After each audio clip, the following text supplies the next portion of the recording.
Habana. Si mis ojos te abandonarán, si la vida me desterrará a un rincón de la tierra, yo te juro que voy a morirme de amor y de ganas de andar tus calles, tus parques y tus lugares. Virgen del camino, nuevo vedado residencial, lugares vecinos, Faro del Morro y la catedral, barrios pequeños llenos de tradiciones y emociones, sábanas blancas colgadas en los balcones, sábanas blancas colgadas en los balcones, sábanas blancas colgadas en los balcones.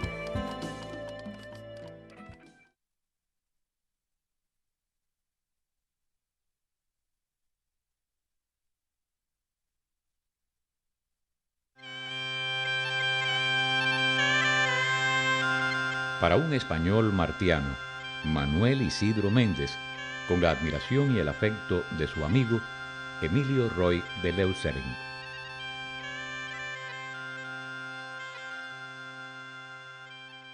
Bueno, hoy volvemos nuevamente a este escritorio que es tan importante y tan significativo para la historia de la ciudad y también, debo decirlo, para mí. Aunque es cierto que no fue en este lugar donde conocí al doctor Emilio Roy de Leuceren. Lo conocí en su oficina de la Plaza de la Catedral de La Habana, a donde finalmente había encontrado un espacio propicio para colocar su archivo, la biblioteca, una parte de sus libros, los registros fotográficos y, lo que era más importante, su pequeño grupo de colaboradores. Los conocía a todos. Esos colaboradores fueron fieles al historiador hasta el final de su vida. Nada interrumpió esa lealtad. Esas tertulias eran muy importantes, porque en ellas, sin un tema preestablecido, se discutían cuestiones de historia de Cuba. Se hablaba de cuestiones trascendentales, de algunos temas a veces espinosos. Quisiera recordar ahora a un anciano, a alguien que vi por última vez allá por el año 1970, y que llegaba delgado, enjuto como era, con su bastón, desde el centro Habana, donde vivía en ese momento, en la calle Monte, si mal no recuerdo. Aquel señor que conservaba todavía su acento español del norte era don Manuel Isidro Méndez. Manuel Isidro Méndez tenía 14 años cuando llegó a Cuba. Había nacido el 15 de mayo de 1882 en el pueblo asturiano de Navia. Arribó a la isla el 7 de diciembre de 1896, el mismo día que caía en combate el mayor general Antonio Maceo.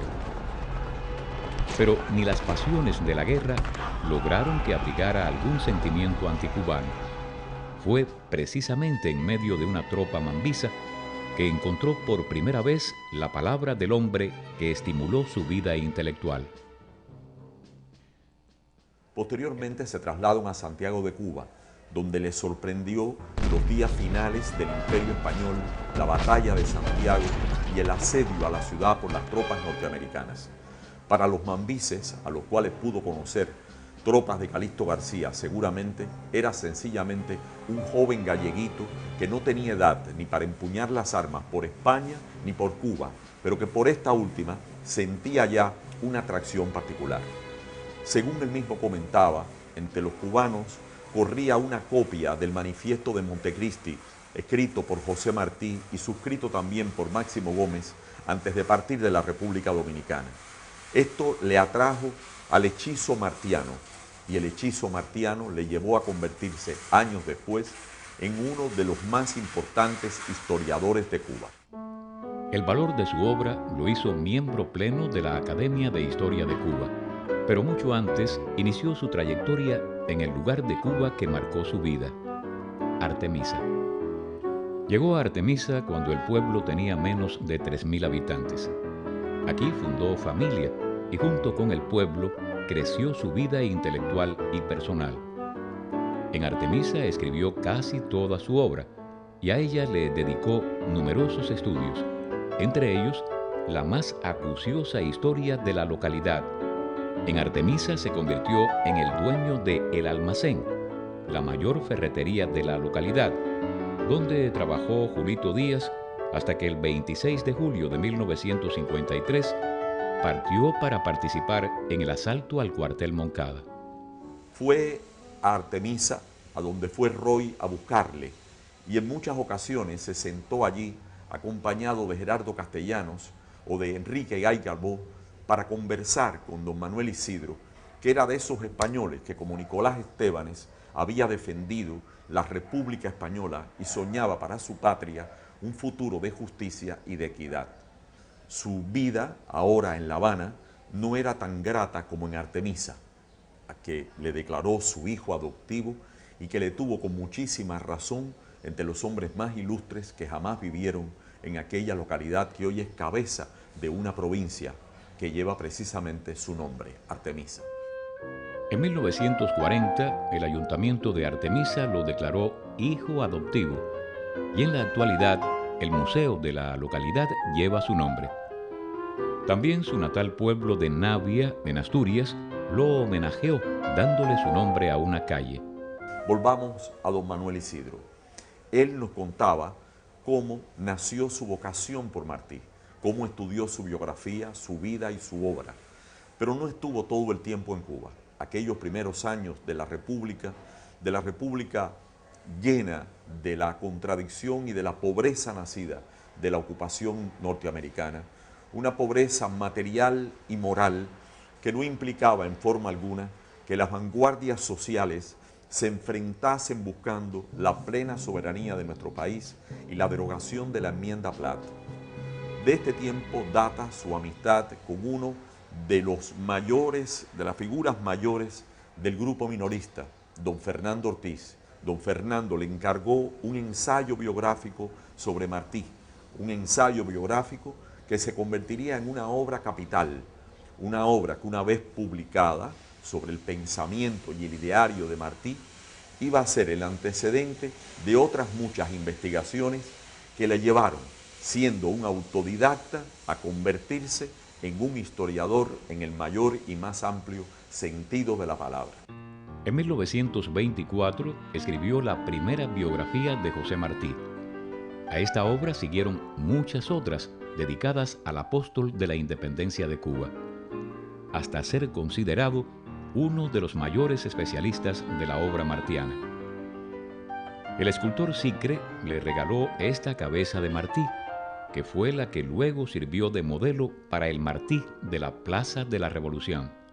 Años más tarde preside uno de los congresos nacionales de historia y posteriormente vamos a encontrar en la propia correspondencia de Roy y en documentos de archivo lo que dicen de Manuel Isidro hombres tales como el propio don Fernando, como Fernando Portuondo, como Juan Marinelo o Carlos Rafael Rodríguez. Todos señalan el valor de la obra de Manuel Isidro. Todos señalan la importancia que tenía para Cuba, para Artemisa, su patria chica, la obra de este hombre. Fue también Manuel Isidro Méndez uno de los fundadores en 1922 de la Logia Evolución de Artemisa. Muchas veces me pregunté por qué Artemisa fue el lugar de donde salió el principal contingente que fue al asalto al cuartel Moncada. Tendríamos que recordar que fue allí, en la Logia Evolución, donde se produjo la trascendental reunión de Fidel con los jóvenes de Artemisa. ¿Hasta qué punto Manuel Isidro Méndez incidió y fue tan importante en el sentimiento martiano, patriótico, nacional y antiimperialista de los jóvenes artemiseños? Eso queda para el estudio. Asturiano de Artemisa, Manuel Isidro Méndez, martiano de raíz y corazón, amó a Cuba tanto como a España. Por eso, Carlos Rafael Rodríguez le dijo en una carta: naturalmente que usted no puede ser para nosotros un escritor extranjero.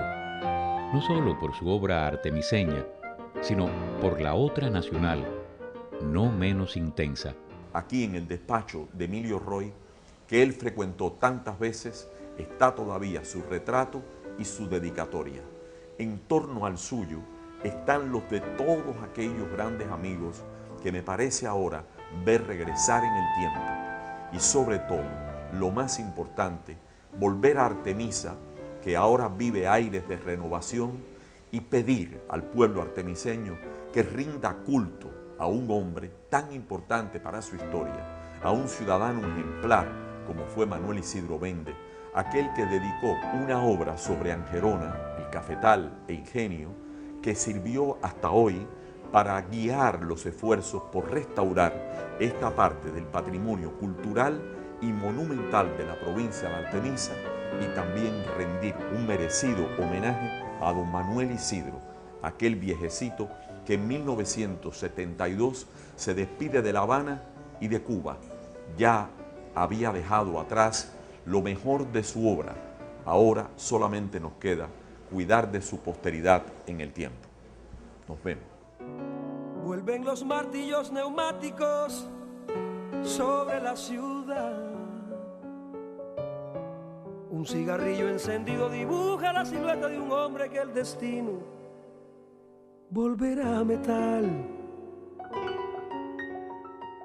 Es hombre sueño, viejo niño, La Habana es su carrusel, en donde giran los misterios de una ciudad que desnuda el esqueleto cada amanecer.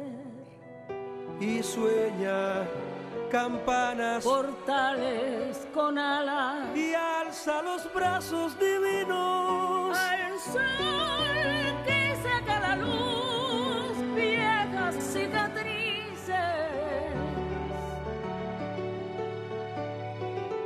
de muros y adoquines que al final son como espejos, huellas, reflejos de un sentimiento leal del tiempo.